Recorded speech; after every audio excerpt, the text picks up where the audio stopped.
ist schon 20 vor 8, das schaffe ich nie. Natürlich schaffst du das. Und selbst wenn du 5 Minuten zu spät kommst, da reißt dir doch keiner den Kopf ab. Wenn ich zu spät komme, dann werde ich zu meiner Prüfung nicht mehr zugelassen. Und dann kann ich mein Abitur vergessen. Sag mal, hast du auch den Eindruck, dass sie eigentlich gar keine Lust auf die Reise hat? Am Anfang war sie Feuer und Flamme. Aber dann hat sie erfahren, dass Daniel nicht mitkommt. Was hat denn der damit zu tun? Hast du nicht gemerkt, dass sie sich auf den ersten Blick in ihn verliebt hat? Hast du mich aber erwischt. Was hast du denn mit der Kette vor? Ich wollte dich überraschen. Ich möchte die Kette gern mit einem passenden Schmuckstück ergänzen. Ich bringe sie gleich zum Juwelier.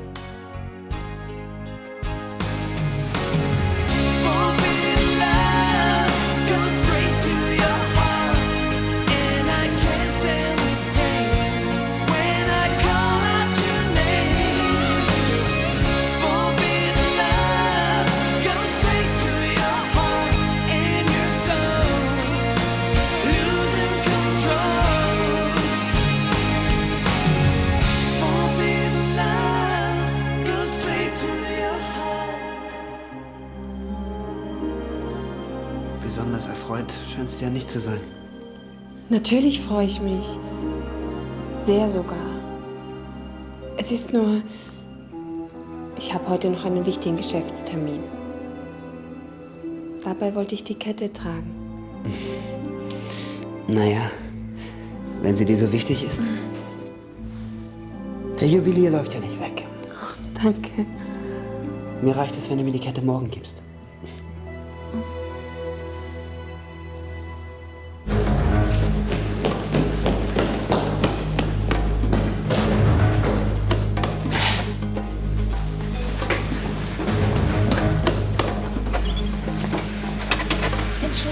Fräulein von Sterneck, es ist 8:17 Uhr. Die Prüfung hat also bereits vor 17 Minuten begonnen. Darf ich Sie bitten zu gehen? Aber Dr. Friedmann, ich stand im Stau.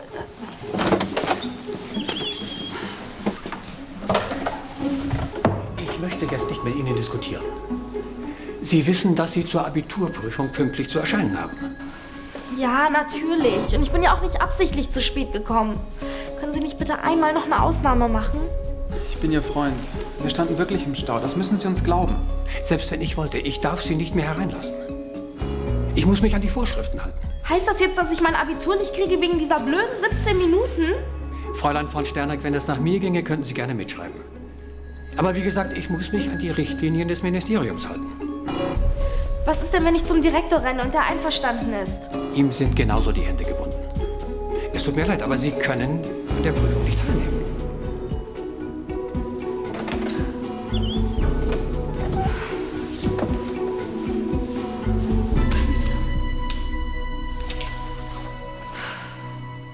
Ich kann doch gar nicht glauben, dass er da oben im Flieger sitzt. Bereust du schon, dass du nicht mitgeflogen bist? Nein, das war die richtige Entscheidung. Wir sorgen dafür, dass es dir nicht leid tut. Bestimmt nicht. Jetzt konzentriere ich mich voll und ganz auf mein Studium. Besser auf das Studienobjekt, Daniel. Nina, ich fahre jetzt in die Pension. Kommst du mit? Oh, heute ist mein freier Tag. Ich wollte endlich mal wieder so richtig shoppen gehen, weißt du? Wir können dich in die Stadt mitnehmen. Ja, okay. Gern, danke. Na, ihr zwei Hübschen? Also ich könnte ein zweites Frühstück im No Limits vertragen. Hast du Lust? Ja, aber... Darum kümmert sich Arnos Gepäckservice. Danke. Dankeschön. Kannst du uns mitnehmen? Klar. Und was ist mit euch beiden? Nee, der Laden ruft. Genau. Das kann ja wohl nicht wahr sein. Nur weil ich ein paar Minuten zu spät bin, soll ich mein Abitur nicht kriegen? Ich glaub's nicht. Das hat er nicht ernst gemeint. Die können dich doch wegen sowas nicht durchfallen lassen. Ich rede noch mal mit ihm. Herr Dr. Friedmann, bitte. Fräulein von Sterneck, ich muss Sie bitten, den Raum zu verlassen. Ja, aber...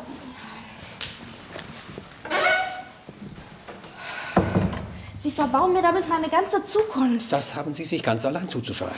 Ich kann doch nichts dafür, wenn ich im Stau stehe. Dann hätten Sie vorher losfahren müssen. Dafür können Sie mich doch jetzt nicht bestrafen. Es geht nicht um Bestrafung. Ich habe Ihnen bereits gesagt, es gibt Richtlinien, an die ich mich halten muss. Da kann ich auch bei Ihnen keine Ausnahme machen. Das ist jetzt nicht Ihr Ernst. Es tut mir leid. Und jetzt entschuldigen Sie mich bitte, ich muss zurück in die Klasse.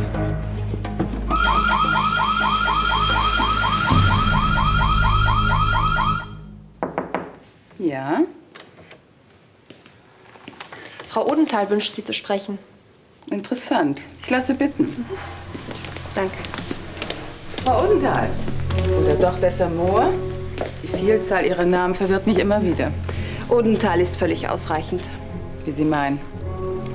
Falscher Name, falsche Kette. Wie ich sehe, tragen Sie beides mit Stolz. Tja, da wären wir ja gleich beim Thema. Geben Sie mir die Kette wieder. So plötzlich. Dabei hatte ich den Eindruck, dass Sie gar nicht mehr daran interessiert sind. Ich habe es mir eben anders überlegt. Warum das denn? Diese kleine, billige Kopie steht Ihnen doch ausgezeichnet. Die Kette ist mein Eigentum und ich verlange sie zurück. Irrtum, meine Liebe. Sie haben das gute Stück versetzt und ich habe es ausgelöst. Ja, nachdem Sie mir den Pfandschein gestohlen haben. Ach, wie auch immer. Henning wird sehr betrübt sein, wenn dahinter Ihr kleines Geheimnis kommt. Dann wird er allerdings auch erfahren, wie Sie mich erpressen wollten. Ich glaube kaum, dass ihn das besonders überraschen wird. Was wollen Sie von mir? Nur eine kleine Gefährlichkeit. Und die wäre? Das werde ich Ihnen zu gegebener Zeit mitteilen.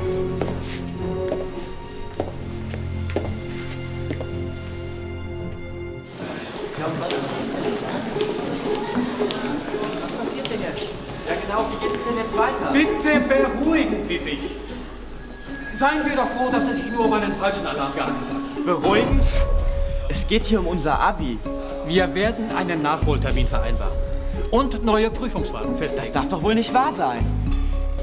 Ich kann Ihre Verärgerung verstehen, meine Damen und Herren, aber bitte, die Prüfung kann unter diesen Umständen auf keinen Fall fortgeführt werden. Ja, bei Dr. Friedmann, wenn es sowieso einen Nachschreibetermin gibt, dann kann ich da doch mitschreiben. Da hast du ja noch mal Glück gehabt. Halt die Klappe. Die neue Situation ändert nichts an der Tatsache, dass Sie zum Prüfungstermin zu spät gekommen sind. Ja, aber wenn die Fragen doch sowieso neu gestellt werden. Ich kann Ihnen nichts versprechen. Die ganze Angelegenheit muss mit der Schulleitung und der Prüfungskommission diskutiert werden. Heißt das denn, dass ich noch eine Chance habe? Ich kann Ihnen jetzt wirklich nichts dazu sagen.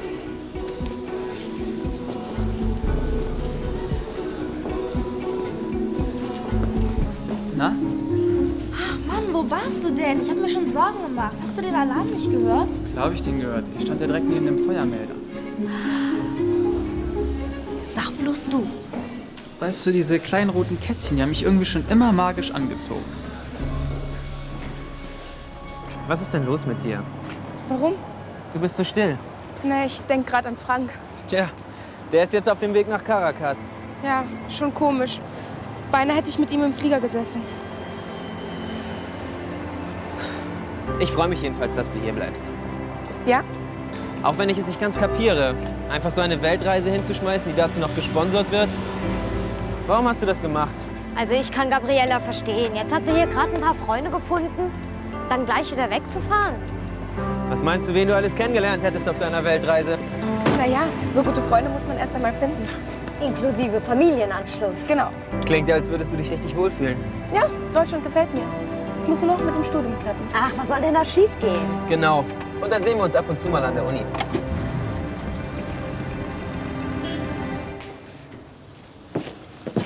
Henning, kann ich dich mal sprechen? Ich wollte mich gerade umziehen. Es dauert nicht lange. Na gut. Worum geht es denn? Berntaler hat angerufen. Der Juwelier. Ich rufe ihn zurück. Darf ich wissen, worum es geht? Ja. Ich habe vor, einen Verlobungsring anfertigen zu lassen. Du willst diese Frau Odenthal also tatsächlich heiraten? Wenn ich mich recht erinnere, habe ich dir das bereits gesagt, ja. Und meine Zweifel an ihrer Integrität interessieren dich nicht. Es sind deine Zweifel. Aber die Tatsachen sprechen doch für sich.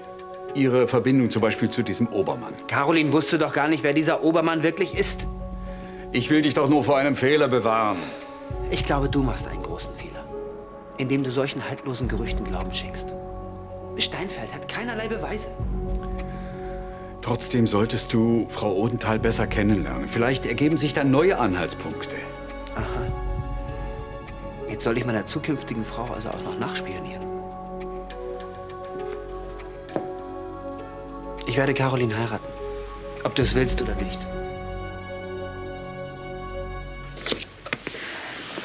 Jetzt beruhig dich mal wieder. Die Chancen stehen doch gar nicht schlecht. Besonders viel Hoffnung habe ich nicht. Ja? Kathi, du bist ja schon zurück? Ja, die Prüfung ist ausgefallen. Wo Warum das denn? Feueralarm. Ist was passiert? Geht's dir gut? Ja, es ist alles in Ordnung. Es war einfach nur ein falscher Alarm. Na, Gott sei Dank. Und ja, was ist mit der Prüfung? Ja, also die Sache ist die, dass... Die Prüfung wird nachgeholt. Oh Gott, dann fängt die ganze Aufregung von vorne an. Gott, steht der Termin schon fest? Bisher noch nicht. Na ja, Gott, dann hast du die Möglichkeit, den Stoff noch mal zu vertiefen. Ja, vielleicht. Ach komm, du schaffst das schon. Guten Appetit. Dankeschön. Das ist jetzt genau das Richtige. Also nichts gegen Hamburger, aber ein Salat ist mir jetzt echt lieber. Ich will ja keinen Vitaminschock kriegen, ne? Ist was? Habe ich Mayonnaise im Gesicht oder so? Was? Nein, ich war gerade mit meinen Gedanken woanders. Wieder bei Frank, hm? Nein, an der Uni.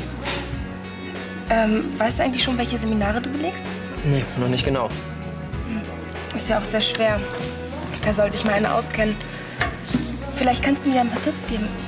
Ja, ich fürchte, das hat nicht viel Sinn. Du willst doch Germanistik studieren, oder? Ja. Siehst du, ich studiere Sport. Da kann ich dir kaum helfen. Und sonst machst du nichts an der Uni? Ja, ich hatte vor, noch einen Französischkurs zu belegen. Du interessierst dich für Sprachen? Ich wollte vielleicht auch einen Französischkurs belegen. Ja, prima. Hast du schon Infomaterial? Nee, deshalb wollte ich halt an die Uni. Wenn du willst, bringe ich dir was mit? Ja, das wäre klasse. Siehst du, dann haben wir doch einen Kurs zusammen. Und nicht nur das. Du hast das Wichtigste vergessen. Na, die ganzen Uni-Feten. Bei uns ist bald Erstsemesterparty. Ich hoffe... Klar. So, der Haussegen hängt also schon schief. Der junge Graf war ziemlich verärgert. Und der alte Graf ist sowieso nicht mehr ganz auf der Höhe. Ich hätte nicht gedacht, dass unser Plan so schnell aufgeht. So ist er wenigstens abgelenkt. Man kann Ihnen nicht beweisen, dass Sie seine Frau fast in den Wahnsinn getrieben hätten. Er kann mir ohnehin nichts anhaben. Und den Psychiater wird er nicht finden. Es gibt keinen Hinweis für ihn. Dank Ihrer Umsicht. Jetzt müssen wir Christoph und Henning nur noch weiter anstacheln. Soll ich dem Herrn Grafen noch einen dezenten Hinweis auf Frau Odenthals fragwürdige Vergangenheit geben? Das ist momentan nicht notwendig. Schicken Sie diese kleine Hochstaplerin einfach zu mir. Wie Sie wünschen. Ob das so eine gute Idee war, dass ich Mama nicht gleich die Wahrheit gesagt habe? Ich weiß nicht. Der Prüfungstermin ist doch wegen Feueralarm ausgefallen. Ja, weil du ihn ausgelöst hast. Hat doch geholfen, oder? Um ehrlich zu sein, weiß ich nicht, ob dein Einsatz was gebracht hat. Sei nicht so negativ. Du darfst den Nachholtermin ganz bestimmt mitschreiben. Du kennst Friedmann nicht. Der Typ hat die Sturheit erfunden. Naja, er entscheidet die Angelegenheit ja nicht alleine. Nee, mit einem ganzen Stall voll Bürokraten. Ich kann Mama jetzt schon mal seelisch und moralisch darauf vorbereiten, dass ich mein Abi versiebt habe. Jetzt warte doch erstmal die Entscheidung der Prüfungskommission ab. Danach kannst du es ja immer noch sagen. Du darfst bestimmt nachschreiben. Oder glaubst du im Ernst, die haben Bock, dich noch ein Jahr länger zu ertragen? Boah, Mann! Bevor ich mich jetzt schlagen lasse, gehe ich mal lieber. Meine Schicht fängt gleich an. Ich hab Angst.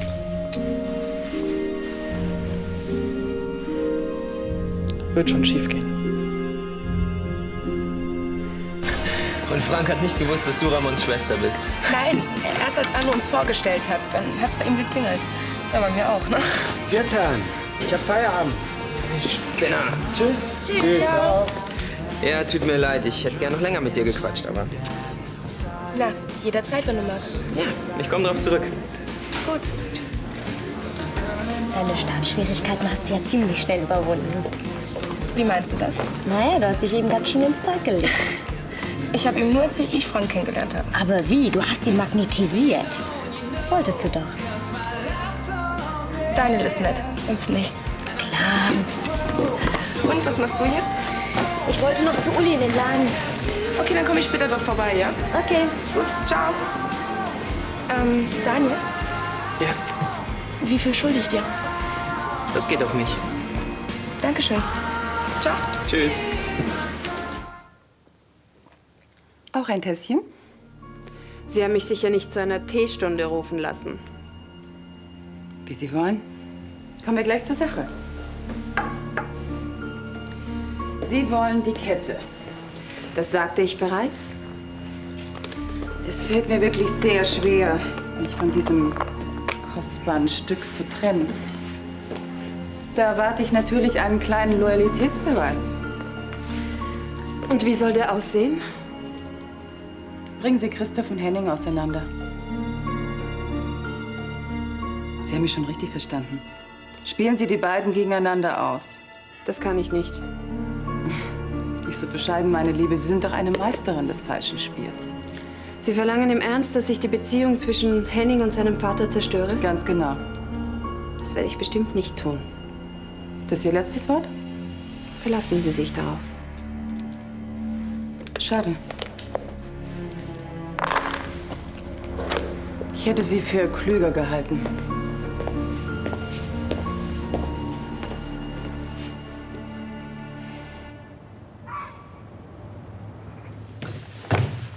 Kathi!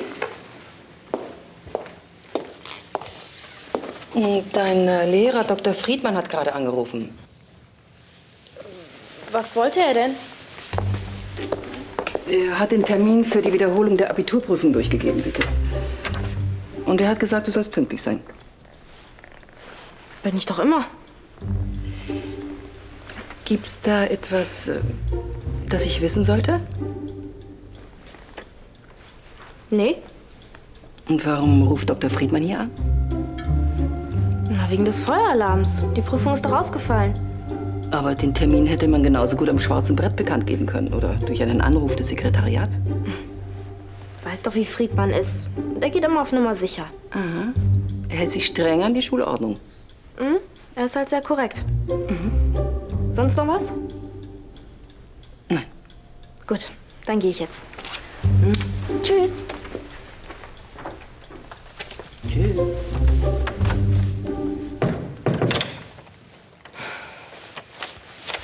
Und, wie findest du's? Steht dir gut. Wiedersehen. Ist es nicht ein bisschen knapp? Nein, überhaupt nicht. Das passt wie angegossen. Naja, hat sich erledigt. Nick und Uli geben dir bestimmt Rabatt. Meinst du? Lass mich das mal machen. Du, dieses schwarze kurze Top, kriegt Gabriella Rabatt? Ja, 50%. Danke. Geht in Ordnung, du kriegst es für die Hälfte. Echt? Super. Warte, ich mach dir das Schild ab. Na, nicht so zappeln. Oder hast du es so eilig, ins No Limits zu kommen? Wie kommst du denn darauf?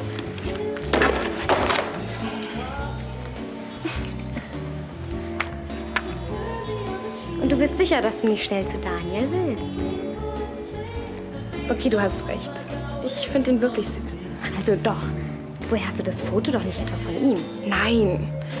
Er hat einen Aushang an der Uni gemacht für seinen Selbstverteidigungskurs. Daneben hing das Foto. Ich konnte einfach nicht anders. Wenn der wüsste.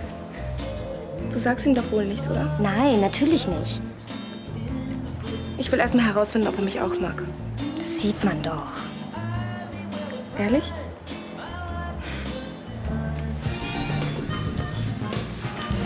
Stell dir vor, es hat geklappt. Ich darf meine Abi-Klausur tatsächlich mitschreiben. Hast du hier daran gezweifelt? Blöd, Mann. Du meinst wohl Held. Was? Du wolltest Held sagen. Ach so, ja, richtig. Du bist natürlich der größte, genialste, intelligenteste, Bestaussehende. bestaussehende Held. Mein Held. Ja, man tut, was man kann. Für mich? Für dich. Was ist denn da drin? Pack's aus. Wie bist du denn darauf gekommen? Na, jetzt kann nichts mehr schiefgehen. Aber woher wusstest du denn, dass ich noch eine Chance bekomme? Wer kann dir schon einen Wunsch abschlagen?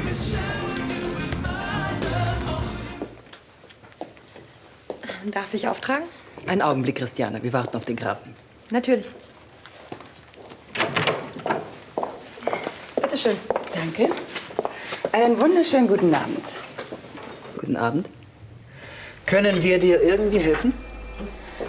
Ich wollte mich lediglich vergewissern, dass du nicht auch in die Oper gehst und wieder einen deiner Ausbrüche bekommst. Ich möchte nur sicher gehen, dass ich einen angenehmen und ruhigen Premierenabend genießen kann. Ich halte es für besser, du verschwindest jetzt, Clarissa. Und zwar ganz schnell. Liebste Grüße an Christoph. Dieses Biest. Barbara, Clarissa ist es doch gar nicht wert, dass man sich über sie aufregt. Entschuldigt mich bitte. Aber ich möchte mich zurückziehen. Ach, bitte bleiben Sie doch noch. Es tut mir leid, dass Oh das nein, jetzt... nein, es ist nur so, ich hatte einen anstrengenden Tag und ich fühle mich nicht sehr wohl. Soll ich das Essen auf dein Zimmer bringen lassen? Nicht nötig. Ich lege mich gleich schlafen. Gut. Ruh dich schön aus, ja? Gute Nacht. Gute Nacht.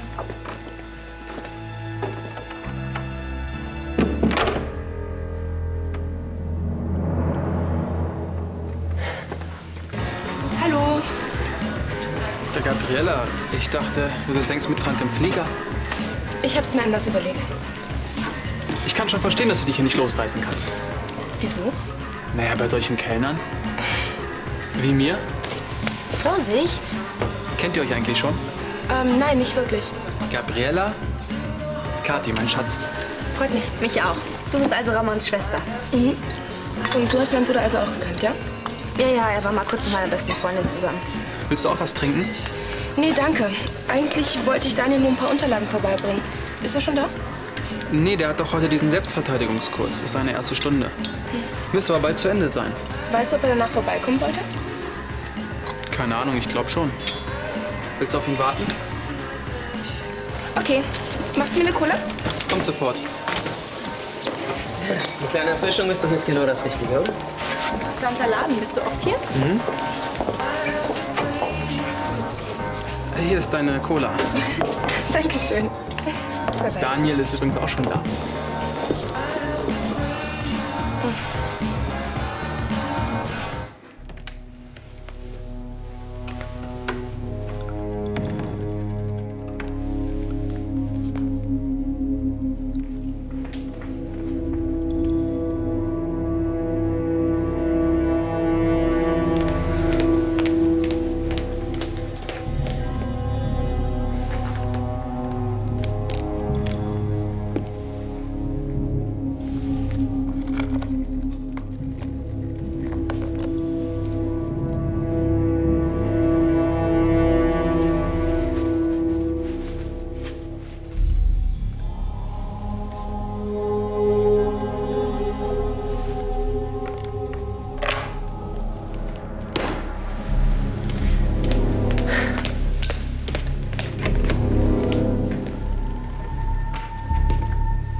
Na, dann machen Sie schon Licht.